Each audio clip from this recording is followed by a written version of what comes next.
been very firm with my stand nga DJ ibagbaga ti adu nga government officials including those members of the Sangguniang Panlungsod nga awan talaga national law nga mangibagbaga nga maiparit ti agparti ti personal consumption iti maysa nga backyard or residensya apo nga sang kabagak iti ko nga awan NMIS mandate nga maiparit ti agparti ti uneg ti pagtaengan for personal consumption.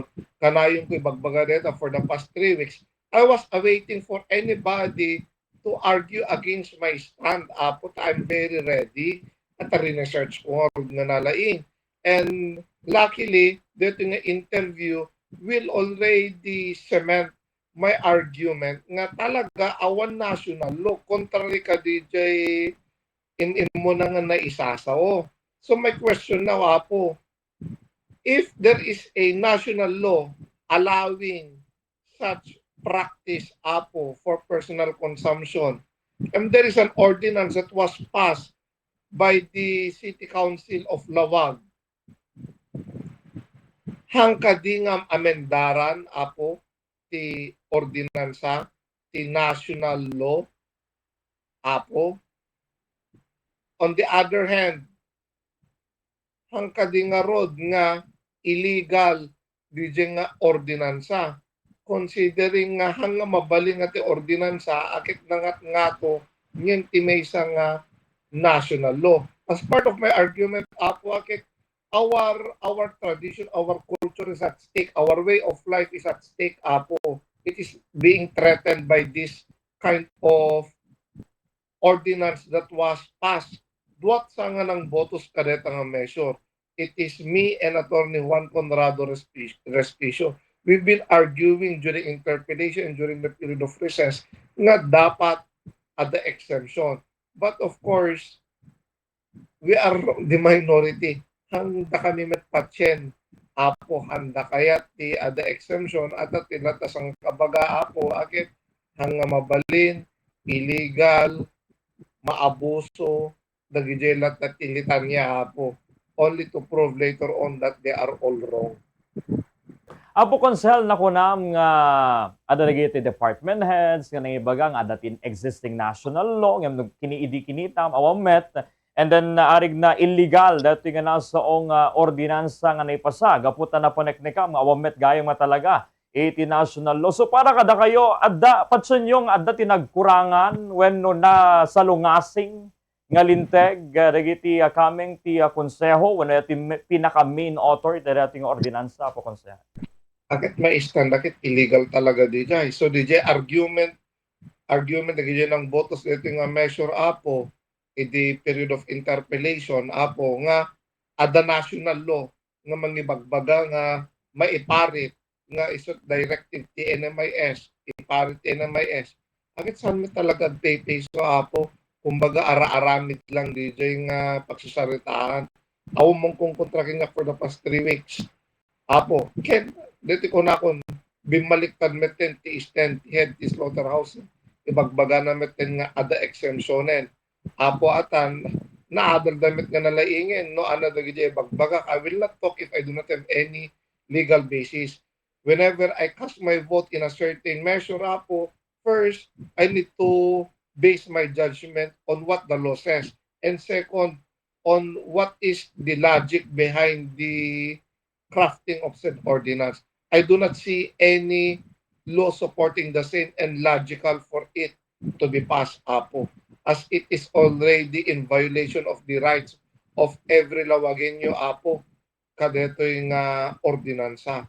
At anang bibiyang umati gobyerno, kaya't mo mga lechon de leche, basit nga baboy, or kaya't mo mga lechon nga kalding o agsuwam ka, apay bibiyangan na kati gobyerno no kanem laeng deta, Apo. Baka sumarsarunon ton, Apo, ti sumarunon nga maipasa, pati pinagparti ti manok, ingkay danon ta slaughterhouse, no DJ to ti kayat nga panunoten Apo. At nukit kitam deto, parigat talaga ti tao. Imbes nga igastos mo kanem lat na the expenses to be incurred for personal consumption na kit gastusen ti logistics ken dagiti fees nga bayadam ti syudad.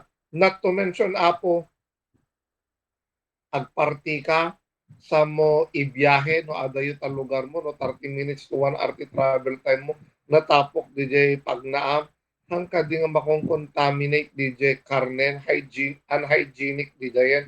Not to mention DJ 30 minutes travel time to 1 hour imbes nga may ipispisok ko man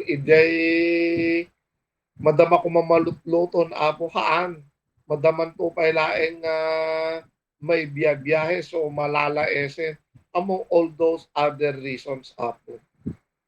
Sir, idi sinaludsod mi kani apo Kiko ang kasi nakailanad ti ordinansa nga haan nga libre ada ti bayadan no agpaparti ka ti slaughterhouse ket idi sinaludsod mi kani kuana no mano iti mabayadan na ket han na nga nasungbatan specific no mano ti balor ngem kunana minimum. How about kada kayo sir adalang ti info tayo no mano iti nakailanad ti ordinansa nga bayadan digiti kumbaga agpaparti ti slaughterhouse? As of now, hang ko amo the exact amount, but there are several hundreds to be charged apo. At hanga natakel ka dito nga ordinansa, but there is another ordinance that was passed long time ago apo nga charging several hundreds ti panakaparty ti may nga livestock apo. Sir, anat suggestion tayo. Karagiti para tayong kameng ti legislative body aglalo no agkayat dati mangipasa iti ordinansa tapnon maliklikanan dagitoy datoy nga napasamak sir nga adda iti nakailanad ti ordinansa nga manukit kitaen iti nagibasaranda ket awan met gayam ti kinapagpaiswanan nga adda iti national law Apo Pereira. On my part apo, I'm a lawyer. I'm trained to verify whatever declaration being said by any person. At that is the only way to know whether what is being uttered to you is the gospel truth or not.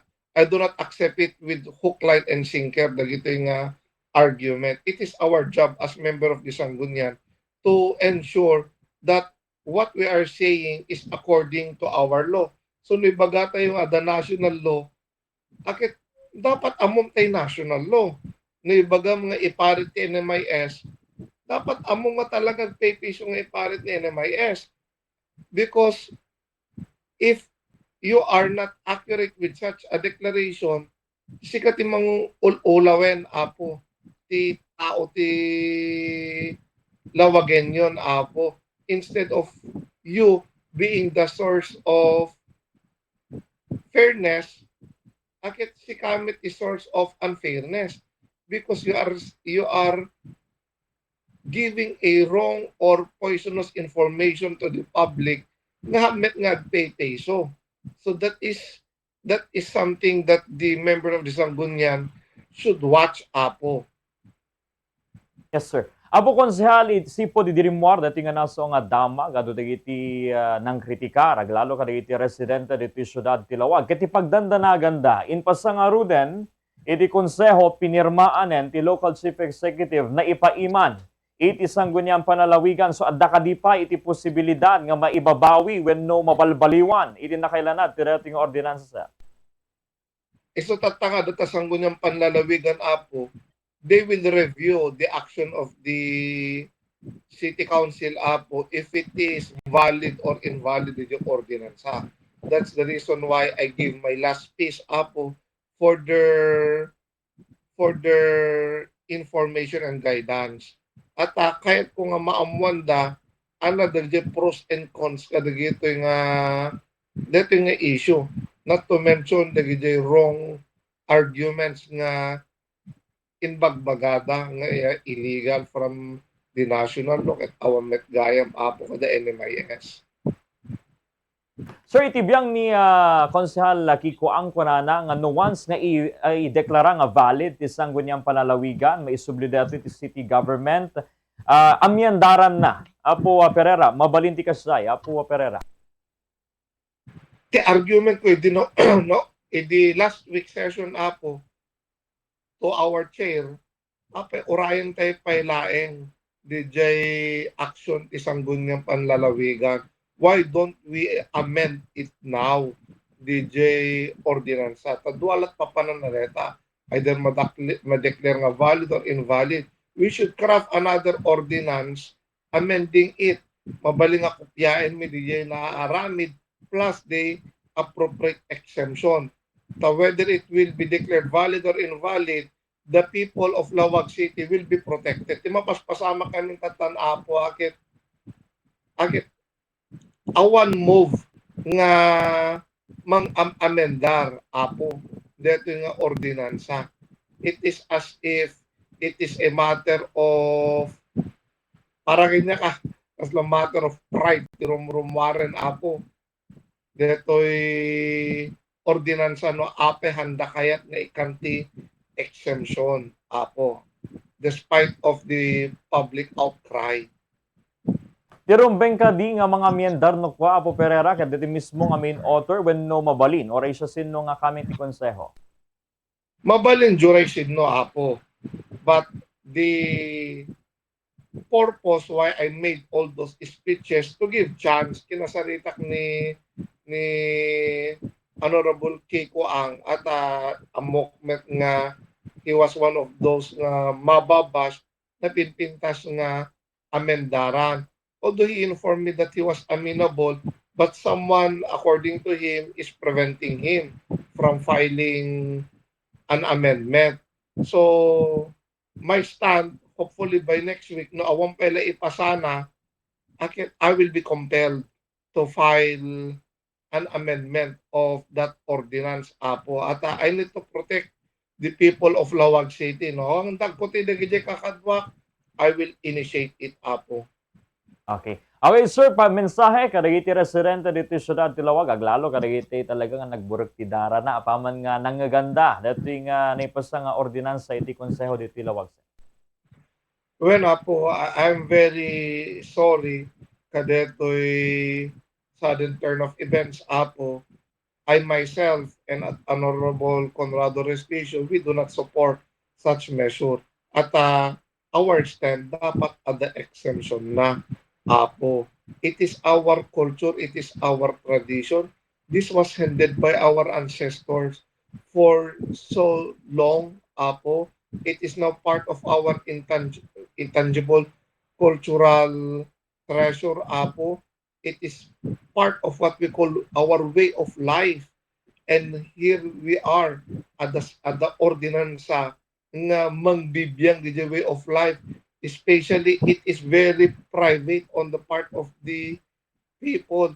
How I wish the government authorities will know the boundaries of their authorities. Apo, ang mabaling nga dapat konsehal kami, we can just do whatever we want. We were not elected to trample the rights of our constituents. Apo, good customs, apo, we should not prohibit the same. Dagijay ordinansa nga contrary to national law nga mabalin nga maipaspas ang tikas dahil we are not higher than our source apo.